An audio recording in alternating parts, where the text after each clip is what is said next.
नमस्कार। आज हम कुछ बेहद जरूरी कानूनी पहलुओं पर बात करने वाले हैं। जी। ये यौन अपराधों और उनसे जुड़े मामलों में खासकर पीड़ितों की पहचान की सुरक्षा उससे जुड़े हैं। हाँ, ये बहुत संवेदनशील मुद्दा है। हमारे पास कुछ कानूनी दस्तावेजों के अंश हैं और हमारा इरादा है इनमें जो बातें लिखी हैं उन्हें थोड़ा आसान भाषा में समझें। बिल्कुल, जैसे सजा कितनी सख्त हो सकती है, पीड़ित की निजता क्यों जरूरी है, कैसे जरूरी है। हाँ, और कुछ खास अपराधों को कानून कैसे देखता है, उनकी परिभाषा क्या है। सही। तो ये जो अंश हमारे पास हैं ये यौन अपराधों से जुड़े दंड और प्रक्रियाओं के बारे में है। चलिए देखते हैं कानून इस पर क्या कहता है। बिल्कुल। और ये अंश हमें ये समझने में मदद करेंगे कि कानून जैसे बार बार अपराध करने वालों से कैसे निपटता है, पीड़ित की पहचान को गुप्त रखना कितना महत्वपूर्ण है, और कुछ खास हरकतें जैसे हमला या यौन उत्पीड़न कानून की नज़र में क्या है। तो शुरुआत करते हैं उस प्रावधान से जो शायद सबसे कड़ा संदेश देता है, बार बार गंभीर यौन अपराध करने वालों के लिए सजा। ये धारा 71 है, जैसा इसमें लिखा है। इसमें क्या खास है? खास बात यह है कि कानून यहाँ लगभग कोई नरमी नहीं बरतता। अगर कोई व्यक्ति पहले से ही कुछ गंभीर यौन अपराधों के लिए सजायाफ्ता है। कौन से अपराध? इसमें लिखा है धारा 64, 65, 66 या 70। जी हाँ, इन्हीं धाराओं के तहत अगर वो पहले दोषी ठहराया जा चुका है और फिर से इन्हीं में से किसी अपराध का दोषी पाया जाता है तो सजा बहुत बहुत ज्यादा बढ़ जाती है। कितनी ज्यादा, ये जानना चाहेंगे सुनने वाले। सजा सीधे आजीवन कारावास।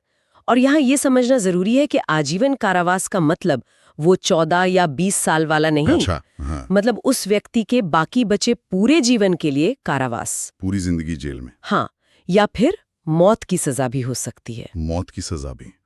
ये तो वाकई दिखाता है कि कानून ऐसे दोहराए जाने वाले अपराधों को कितनी गंभीरता से लेता है। बिल्कुल। ये समाज को एक बहुत कड़ा संदेश है कि इस तरह का व्यवहार बर्दाश्त नहीं किया जाएगा। इसका मकसद ही है निवारण, मतलब डिटरेंस। ये सजा न सिर्फ उस अपराधी को दोबारा ऐसा करने से रोकती है, बल्कि दूसरों को भी ऐसे गंभीर अपराध करने से डराती है, हतोत्साहित करती है। हाँ, ये दिखाता है कि समाज की सुरक्षा और खासकर महिलाओं और बच्चों की सुरक्षा कितनी अहम है। जी, कानून इसी को प्राथमिकता देता है। ये सजा की बात तो बहुत गंभीर है, लेकिन इन मामलों में सजा के अलावा एक और पहलू है जो बहुत सेंसिटिव होता है, पीड़ित की पहचान। अक्सर सुनते हैं कि पीड़ित को समाज में मुश्किलों का सामना करना पड़ता है। हाँ, बिल्कुल। कानून इस बारे में क्या कहता है? ये धारा 72 इसी से जुड़ी है ना? बिल्कुल। धारा 72 पीड़ित की पहचान की सुरक्षा पर ही केंद्रित है और ये बहुत ही महत्वपूर्ण प्रावधान है। क्या है इसका मूल नियम? मूल नियम एकदम साफ है। कोई भी व्यक्ति, चाहे वो मीडिया हो या कोई आम इंसान, किसी ऐसे व्यक्ति का नाम या कोई भी ऐसी जानकारी छाप या प्रकाशित नहीं कर सकता जिससे उस पीड़ित की पहचान उजागर हो। अच्छा। जिसके साथ धारा 64 से 71 तक का कोई अपराध हुआ है या होने का आरोप भी है। इसमें किस तरह की जानकारी शामिल है? सिर्फ नाम या और भी कुछ? नहीं, सिर्फ नाम नहीं, नाम तो है ही, साथ ही जैसे पता, परिवार की जानकारी, स्कूल या कॉलेज का नाम, काम करने की जगह, तस्वीर, मतलब कोई भी ऐसा ब्यौरा जिससे समाज में लोग उस व्यक्ति को पहचान सकें। मकसद क्या है इसका? मकसद साफ है, पीड़ित को अनावश्यक सामाजिक दबाव, कलंक और उत्पीड़न से बचाना। और अगर कोई इस नियम को तोड़ता है, कोई छाप देता है पहचान, तो सजा है 2 साल तक की कैद और जुर्माना दोनों हो सकते हैं। 2 साल तक की कैद? हाँ, ये सजा ये दर्शाती है कि पीड़ित की गोपनीयता को कानून कितना जरूरी मानता है। और इसका एक और बड़ा कारण है, सोचिए, अगर पीड़ित को अपनी पहचान उजागर होने का डर रहेगा तो शायद वो या उसका परिवार शिकायत दर्ज करवाने से ही हिचकिचाए। सही बात है। न्याय प्रक्रिया में सहयोग करने से कतरा सकते हैं। बिल्कुल।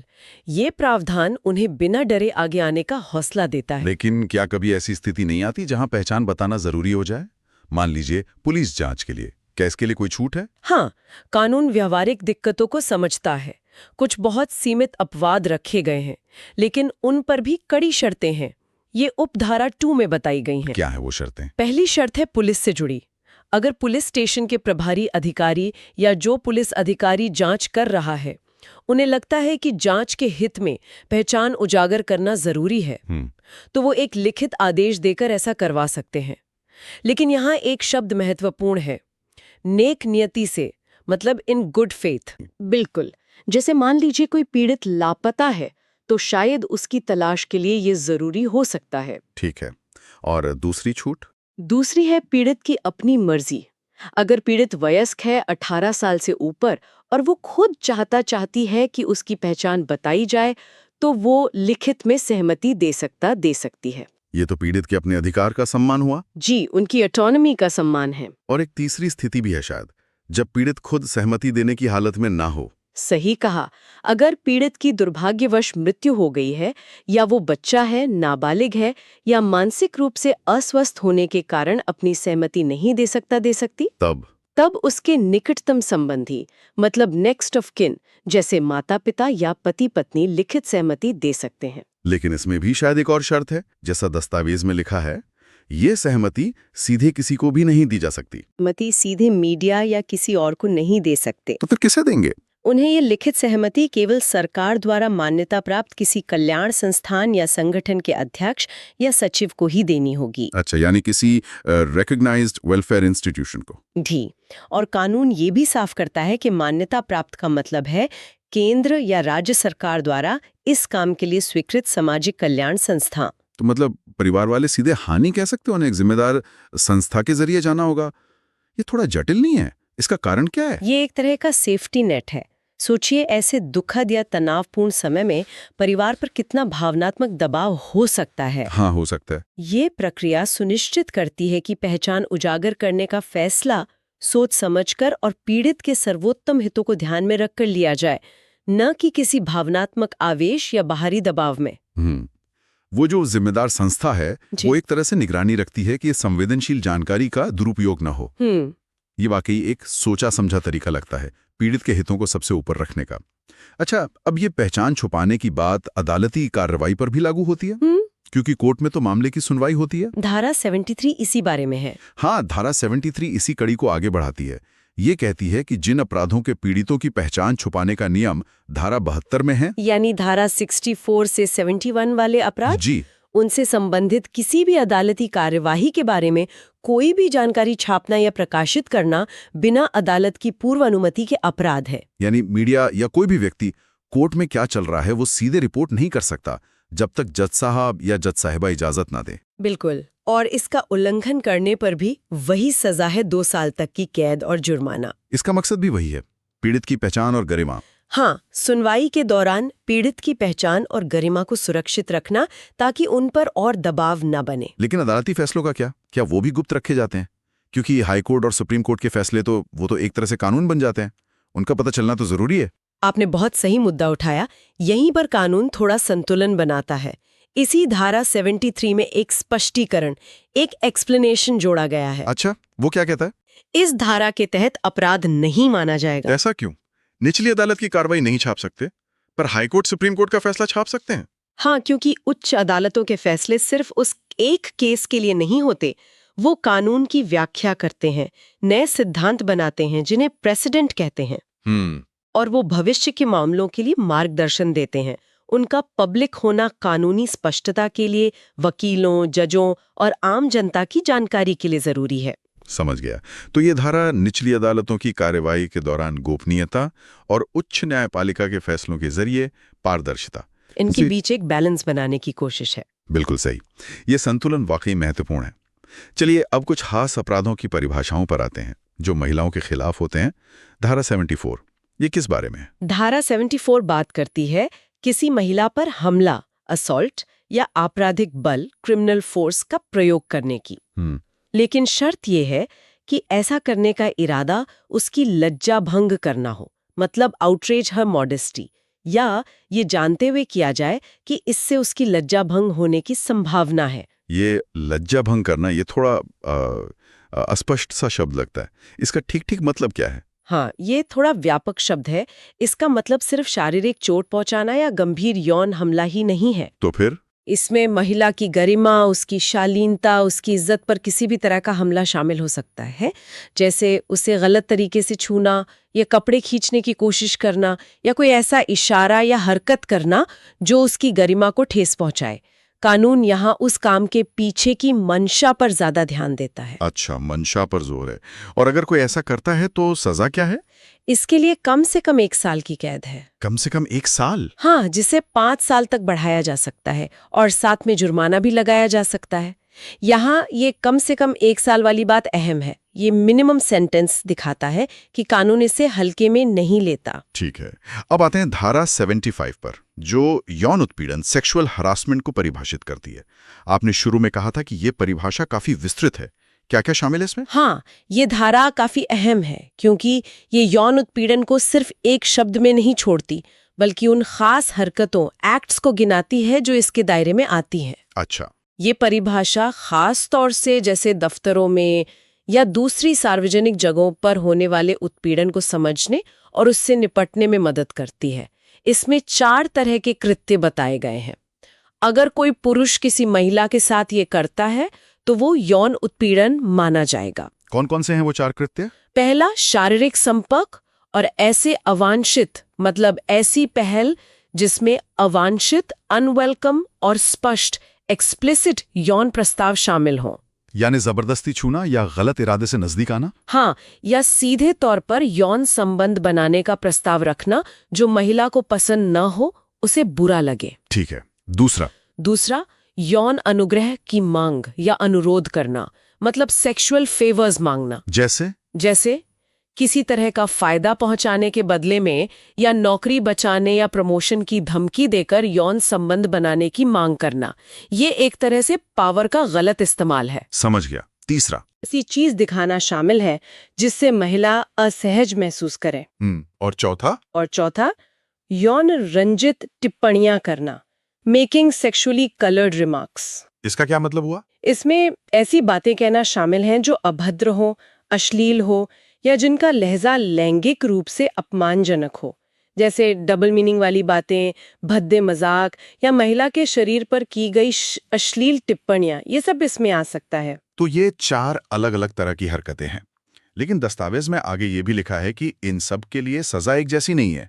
ये थोड़ा अजीब नहीं कि एक ही धारा के तहत अलग अलग सजा क्यों? ये एक दिलचस्प पहलू है और ये दिखाता है कि कानून ने शायद इन हरकतों की गंभीरता में कुछ फर्क महसूस किया है, उसे पहचाना है। कैसे? उपधारा 2 के मुताबिक जो पहले 3 कृत्य थे, मतलब अवांछित शारीरिक संपर्क, एडवांसेस, यौन अनुग्रह की मांग और तीसरा जबरदस्ती पोर्नोग्राफी दिखाना, इन तीनों के लिए सजा ज्यादा है। कितनी? ये 3 साल तक का कठोर कारावास, रिगरस इम्प्रिजनमेंट, या जुर्माना या दोनों हो सकती है। कठोर कारावास का मतलब है कि दोषी को जेल में सख्त मेहनत वाला काम भी करना पड़ता है। अच्छा, कठोर कारावास। और चौथी हरकत यानी सिर्फ अभद्र टिप्पणी करने पर उसके लिए सजा थोड़ी कम रखी गई है। उपधारा 3 के अनुसार जो चौथा कृत्य है, आईवी यौन रंजित टिप्पणियां करना, उसके लिए 1 साल तक की कैद है। सिर्फ 1 साल? हाँ, 1 साल तक की कैद, और ये कैद कठोर या साधारण कैसी भी हो सकती है, या जुर्माना या दोनों हो सकते हैं। तो कानून यहाँ एक तरह से सीढ़ियों जैसा बर्ताव कर रहा है।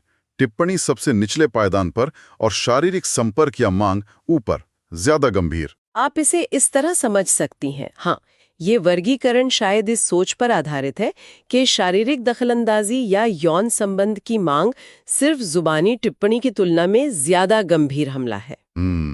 हालांकि ये याद रखना जरूरी है कि कानून चारों ही हरकतों को दंडनीय अपराध मानता है, बस सजा की मात्रा में फर्क है।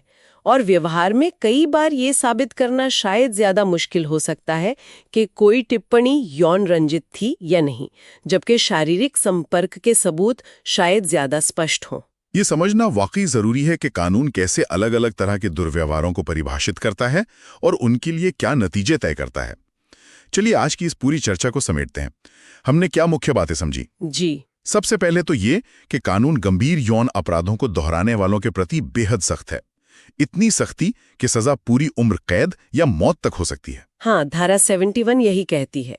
दूसरी अहम बात, पीड़ित की पहचान और गरिमा की सुरक्षा। कानून इसे बहुत गंभीरता से लेता है। पहचान उजागर करने पर सख्त पाबंदी है। और नियंत्रित स्थितियों में ही, वो भी लिखित आदेश या सहमति और विशेष प्रक्रियाओं के तहत इसकी इजाजत है। हाँ, धारा 72। और इसी तरह अदालती कार्रवाई की रिपोर्टिंग पर भी नियंत्रण है धारा 73 के तहत। बिल्कुल, ताकि पीड़ित पर और दबाव ना पड़े। लेकिन हाँ, हाई कोर्ट और सुप्रीम कोर्ट के फैसलों के प्रकाशन से पारदर्शिता भी बनी रहती है। और हमने देखा कि कानून महिलाओं पर हमला करके उनकी लज्जा भंग करने को एक विशिष्ट अपराध मानता है, धारा 74। जी। साथ ही यौन उत्पीड़न की एक विस्तृत परिभाषा दी गई है धारा 75 में, जिसमें शारीरिक संपर्क से लेकर अभद्र टिप्पणियों तक कई तरह की हरकतें शामिल हैं। और उन हरकतों की गंभीरता के आधार पर अलग-अलग सजाएं भी तय की गई हैं। हाँ, इन सभी प्रावधानों को एक साथ देखने पर मेरे मन में एक बड़ा सवाल आता है। क्या सवाल? कानून यहाँ कई चीजों के बीच संतुलन बनाने की कोशिश कर रहा है।